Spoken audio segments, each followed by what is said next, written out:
Hello and welcome to episode 2 of Are You Worth Your Points in Tank Crewmen. Our topic today is the motorcycle. This thing costs, I believe, 7. Everyone gets one. This is the Russian M72 motorcycle, and the motorcycle comes, surprisingly enough, with a motorcycle, and attached to the motorcycle is a cab. You may have seen Indiana Jones use one of these in The Last Crusade with his father in the side. The motorcycle is nice. It's very zippy. It's a good scout vehicle. It drives pretty fast, and it corners really well, too. You watch him turn, and he's vroom, vroom, driving around. He's not so handy for capping points. He can scout and stuff, but you see, if you get into a point, you're not going to be able to take it, even if you hop off, because it's vehicle crew. It's got a very nice machine gun, depending on what motorcycle you get. The Russian one's especially good.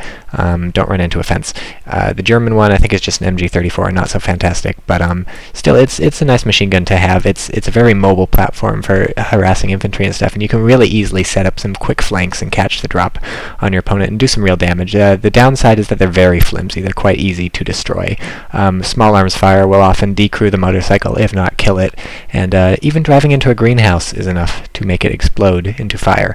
And for that price, you can get 14 Tank Crewmen. Hoo-hoo-hoo! And Tank Crewmen, unfortunately, also will not be able to cap the point for you. Vehicle crew will not cap points, typically. And so no matter how many you have clustered around the statue of whoever the hell that is, they're not going to take any points for you, so that's not good.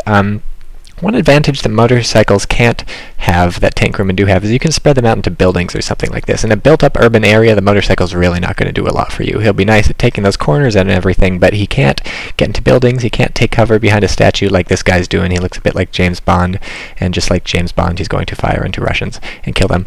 But motorcycles really can't do that. In a built-up urban area where there's not a lot of room for them to drive around and stuff, they're not going to be so fantastic. So, are they worth their points in Tank Crewmen?